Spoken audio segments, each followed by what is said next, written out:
Hey guys, welcome back to Sartaj sir की class. तो भाई साहब, आज है हमारी सुपर एडवांस इंग्लिश स्पीकिंग की क्लास का दूसरा दिन और आज के दिन मैं आपको दूसरा टेंस करवाऊंगा। कल मैंने प्रेजेंट इंडेफिनिट टेंस आपको समझाया था, आज मैं आपको करवाने वाला हूं पास्ट इंडेफिनिट टेंस। चलो बिना देर के फिर वीडियो की शुरुआत करते हैं। अब जरा ध्यान से बोर्ड पर देखिए, अभी लिखना नहीं है, बस सिर्फ बोर्ड पर देखना, बाद में जब वीडियो खत्म हो जाए तब लिखना। तो आज हम करने वाले हैं past indefinite tense, past indefinite tense. अब सबसे पहले इस टेंस की पहचान समझिए। इस टेंस की पहचान क्या है? ये वो टेंस है जो 12 के 12 टेंस में सबसे ज्यादा कंफ्यूज करता है, बट डोंट वरी, आज ये आपको बिल्कुल समझ में आ जाएगा। अब पहचान देखिए, कैसे पहचानेंगे? तो भाई इसकी पहचान है कि जिन हिंदी वाक्यों के अंत में, थोड़ा सा यार यहां पर साफ सा लिख दूं कि भाई इसकी पहचान है जिन हिंदी वाक्यों के अंत में आ, ई और ए की आवाज आए, आ, ई और ए की आवाज आए। अब यहां पर आपको लास्ट में ये नहीं देखना है कि किसके आ, ई, ए लिखा हुआ है, लिखा हुआ नहीं आएगा, बल्कि आवाज आएगी उसकी, आ, ई, ए की। जैसे आ की आवाज, मैंने शेर देखा, आ की आवाज आ रही है। हमने सेब खाया, आ की आवाज आ रही है। मैंने सवाल पूछा, आ की आवाज आ रही है। ई की आवाज, मैंने फिल्म देखी, मैंने खीर खाई। और ए की आवाज, हमने सेब खाए, हमने आम तोड़े। तो आ, ई, ए की आवाज आए, यानी कि ये काम हमने किया, तो वहां पे समझ जाएंगे ये पास्ट इंडेफिनिट टेंस है। बनाने का तरीका देखो, एकदम हलवा है। और बनाएंगे कैसे? बनाने का तरीका है, सबसे पहले सब्जेक्ट और वर्ब की सेकंड फॉर्म, खत्म, बस दो ही चीजें लिखनी है, सब्जेक्ट और वर्ब की सेकंड फॉर्म, उसके बाद खत्म, कुछ नहीं लिखना। अब देखो, जैसे अब ये तो है अफर्मेटिव का रूल, अब नेगेटिव बनाएंगे तो क्या फॉर्मूला है? नेगेटिव में सबसे पहले सब्जेक्ट, उसके बाद डिड नॉट और फिर वर्ब की फर्स्ट फॉर्म। अब देखो कमाल की चीज क्या हो रही है, कमाल की चीज ये हो रही है, जो अफर्मेटिव है उसमें डिड नहीं आ रहा, लेकिन वर्ब की सेकंड फॉर्म आ रही है। और जैसे ही वो नहीं वाला बन रहा है तो डिड भी आ रहा है और साथ साथ क्या है, सेकंड फॉर्म भाग गई, क्या है, वर्ब की फर्स्ट फॉर्म आ रही है। और थोड़ा अच्छे से लिख देता हूं, नॉट प्लस वर्ब की फर्स्ट फॉर्म। तो अफर्मेटिव में सेकंड फॉर्म और नेगेटिव में डिड आ जाएगा और सेकंड फॉर्म भाग जाएगी फर्स्ट फॉर्म। और अगर इंटरोगेटिव यानी क्या वाला बनाएंगे तो ऐसी कंडीशन में डिड पहले आ जाएगा और फिर सब्जेक्ट होगा और फिर वर्ब की फर्स्ट फॉर्म क्वेश्चन मार्क के साथ। अब भैया यहां पे एक चीज ध्यान रखना, ये जो डिड है ये अकेला है, ये सिंगुलर प्लूरल सबके साथ लगेगा। कल मैंने आपको डू और डस बताया था ना, आधों के साथ डस लग रहा था, आधों के साथ डू लग रहा था। डिड में वो वाला सीन नहीं है, डिड सिंगुलर हो या प्लूरल हो सबके साथ लगेगा। कब लगेगा? अफर्मेटिव छोड़ के, नॉर्मल वाला छोड़ के, नहीं वाले में भी लगेगा, क्या वाले में भी लगेगा, कब, क्यों, कहां, कैसे, मतलब कैसा भी सेंटेंस हो डिड आएगा। और जब जब डिड आएगा फर्स्ट फॉर्म आएगी, सेकंड नहीं आएगी। बस अफर्मेटिव यानी नॉर्मल वाला ऐसा है जिसमें सेकंड फॉर्म आएगी और डिड नहीं आएगा। आओ बना के देखते हैं। जैसे मैं यहां पर एक एग्जांपल लेता हूं, जरा ध्यान से देखेंगे। जैसे वह आया, अब देखिए यहां पे किस चीज की आवाज आ रही है, इसके अंदर आ रही है आ की आवाज। वह ही, अब आया, पास्ट इंडेफिनिट टेंस डिसाइड कर लिया। चलो और रूल पे उंगली रखते हैं, क्या इसमें नहीं आ रहा है? नहीं आ रहा, तो ये नेगेटिव वाला भी नहीं है। क्या इसमें क्या आ रहा है? क्या नहीं आ रहा, तो ये इंटरोगेटिव नहीं है, ये नॉर्मल वाला है। ना तो नहीं आए ना क्या है, ऐसे सेंटेंस नॉर्मल वाले होते हैं। तो चलो नॉर्मल पे उंगली रखते हैं बच्चों की तरह। सबसे पहले सब्जेक्ट, तो सबसे वह के लिए क्या लगाएंगे? ही। अब उसके बाद वर्ब की सेकंड फॉर्म, आने को क्या बोलते हैं? कम बोलते हैं, आने को बोलते हैं ना कम, जाने को गो। तो कम नहीं लिखेंगे, हमें लिखनी है वर्ब की सेकंड फॉर्म। अब जिसको याद ना हो यार गूगल से सर्च करके लिखते रहो, लेकिन याद करने की जरूरत नहीं, अपना लिखते लिखते याद हो जाती है। जैसे अभी तुम्हें याद हो जाएगी, अगर नहीं पता होगी, कम की सेकंड फॉर्म केम होती है, अब याद रहेगी तुम्हें। तो यहां पे हम केम लिखेंगे, CAME, केम, ही केम, वह आया। अब इसको मुझे मना करना है, भाई वो तो नहीं आया। अब जैसे ही नहीं आएगा तो डिड नॉट आ जाएगा, और जब जब डिड आएगा सेकंड फॉर्म नहीं आएगी, क्योंकि डिड आता है तो फर्स्ट फॉर्म आती है। देखो यहां भी डिड है, फर्स्ट है, यहां भी डिड है, फर्स्ट है, बस पहले वाले में डिड नहीं आता तो सेकंड फॉर्म आएगी।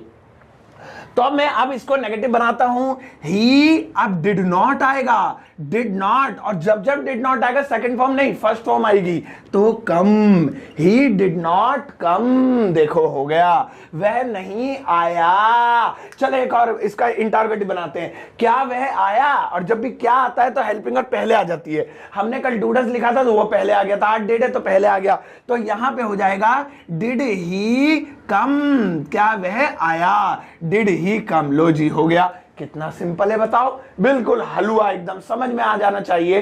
तो यहां पे हमने एक एग्जांपल लिया, एक और लेते हैं, लेकिन उसके बाद आपको एक कमाल की चीज बताऊंगा मैं, और वो कमाल की चीज ये है कि इसकी जो पहचान है, इसके अलावा इसकी एक और पहचान होती है। क्या होती है वो बाद में, पहले एक एग्जाम्पल और लेते हैं। तो मैं इस वाले एग्जाम्पल को इरेज करता हूं।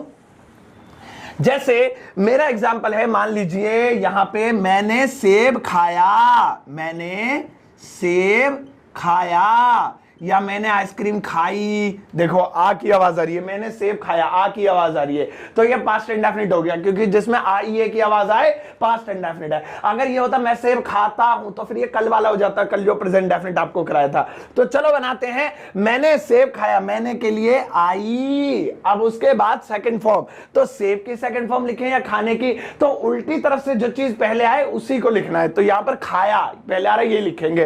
तो ईट होता है, खाने को ईट कहते हैं, लेकिन हमें तो ईट लिखना नहीं है, हमें तो ईट की सेकंड फॉर्म लिखनी है, तो ईट, एट, इटन, तो एट हो जाएगी। आई एट एप्पल, मैंने सेब खाया, हो गया, कितना सिंपल है। अब इसको नेगेटिव बनाएंगे, यानी मैंने सेब नहीं खाया, तो नहीं वाले में डिड नॉट आ जाएगा, तो आई, अब डिड नॉट आएगा, डिड नॉट, और जैसे डिड नॉट आएगा सेकंड फॉर्म भाग जाएगी, सिर्फ फर्स्ट फॉर्म रहेगी। अब ईट रहेगा, ईट एप्पल, मैंने सेब नहीं खाया, I did not eat Apple, जैसे डिड आया फर्स्ट फॉर्म हो गई, ऊपर डिड नहीं आता है तो सेकंड फॉर्म आई है। इस तरह से बनाएंगे। अब यहां पे मैं आपको एक कमाल की बात बताता हूं, अक्सर आप किताबों में हर जगह ये देखेंगे कि जो पास्ट इंडेफिनिट टेंस है उसकी पहचान है आ ई ए, लेकिन पास्ट इंडेफिनिट टेंस की एक और पहचान होती है, और वो पहचान होती है, मैं यहां पर बोर्ड पर लिख देता हूं, ता था ती थी ते थे, ता था ती थी ते थे, ये भी होती है। कल आपने प्रेजेंट डेफिनेट सीखा था, उसकी पहचान क्या थी, ता है, ती है, ते है, इसकी पहचान है ता था ती थी ते थे, और आ ये तो है ही, मैंने आपको सिखा दी।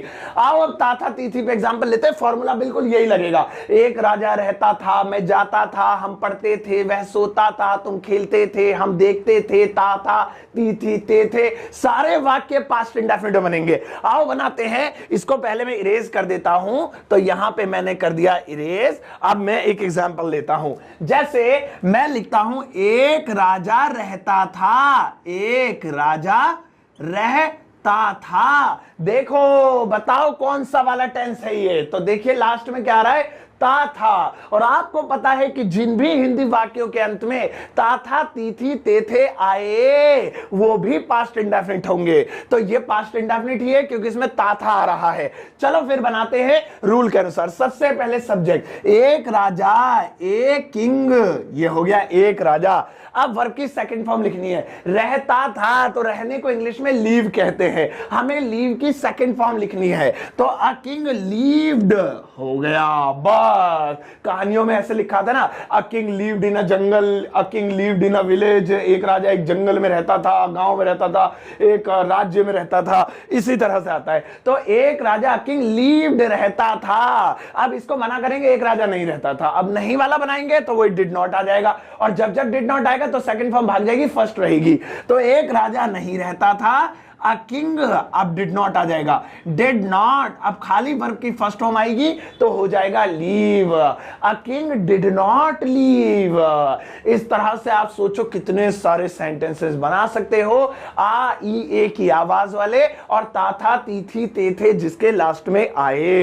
अब एक बार रिवाइज देखो, पास्ट इंडेफिनिट टेंस जिन वाक्यों के अंत में आ ई ए की आवाज आए या फिर ता था ती थी ते थे लिखा हो, उन्हें पास्ट इंडेफिनिट टेंस में बनाते हैं। बनाने का तरीका सबसे पहले सब्जेक्ट यानी he, she, name, I, you, we, they जो भी आ रहा है, उसके बाद वर्ब की सेकंड फॉर्म, और जैसे ही नहीं वाला बनाएंगे तो सब्जेक्ट और डिड नॉट आ जाएगा, और जब जब डिड आता है तब तब सेकंड फॉर्म नहीं आती भैया, तब तब आती है वर्ब की फर्स्ट फॉर्म। अब डिड कब कब आता है? अफर्मेटिव को छोड़ के सब में आएगा, नहीं वाले में, क्यों वाले में, क्या वाले में, किसे वाले में, कितने वाले में, सब में आएगा, बस नॉर्मल वाले में नहीं आएगा। अफर्मेटिव वाले में मैंने देखा, हम आए, वह गया, इनमें नहीं आएगा। मैं नहीं गया, क्या तुम आए, क्या तुमने देखा, क्या राजा रहता था, सब में आएगा।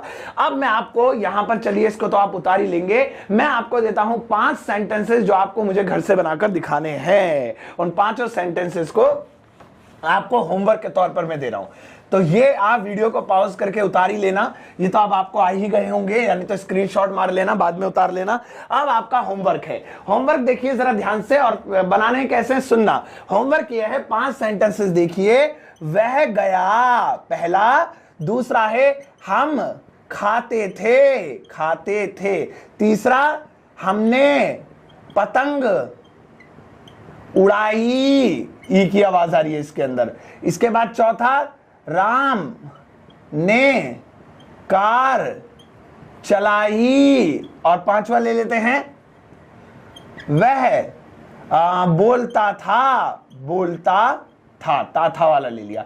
तो मैंने यहां पर मिक्स करके दे दिए, किसी में आ ई ए की आवाज आ रही है, किसी में ता था ती थे आ रहा है। आपको इन सभी को इंग्लिश में ट्रांसलेट करना है, लेकिन 1 के 3 बनाने हैं, 1 नहीं बनाना, 1 के 3। 1 के 3 कैसे? जैसे मैं एग्जांपल के तौर पे दूं, जैसे वह आया, तो यहां पे मैंने दे दिया, तो आप इसका पहले तो अफर्मेटिव बनाना, ही कम की सेकंड फॉर्म केब, फिर negative banana, he did not come, वह नहीं आया, फिर क्या वाला बनाना, डिड ही कम, क्या वह आया। तो इस तरह से हिंदी 1 इंग्लिश 3, हिंदी 1 इंग्लिश 3, इस तरह से। तो ये 5 सेंटेंसेस हैं, तो यहां 5 होके 5 या 15 बन जाएंगे। तो आपको इस तरह से बनाने हैं। तो ये थे आज पास्ट इंडेफिनिट टेंस। वही पास्ट इंडेफिनिट टेंस आपको अच्छे समझ में आ गए होंगे। अगर अभी भी कोई डाउट है तो इस वीडियो के कमेंट सेक्शन में जाकर मुझसे पूछ लीजिए, मैं आपको अलग से डाउट की एक डाउट क्लास बनाकर, वीडियो बनाकर आपके डाउट क्लियर कर दूंगा। चलिए फिर अपना ध्यान रखिएगा, मिलता हूं अगली क्लास में तीसरे दिन की। और होमवर्क टाइम पे करके लाया करो, ठीक है। और आपकी फीस इतनी है, बस चैनल को सब्सक्राइब कर दो इस वीडियो को फौरन देखते ही। अपना ध्यान रखिएगा, टेक केयर, बाय बाय।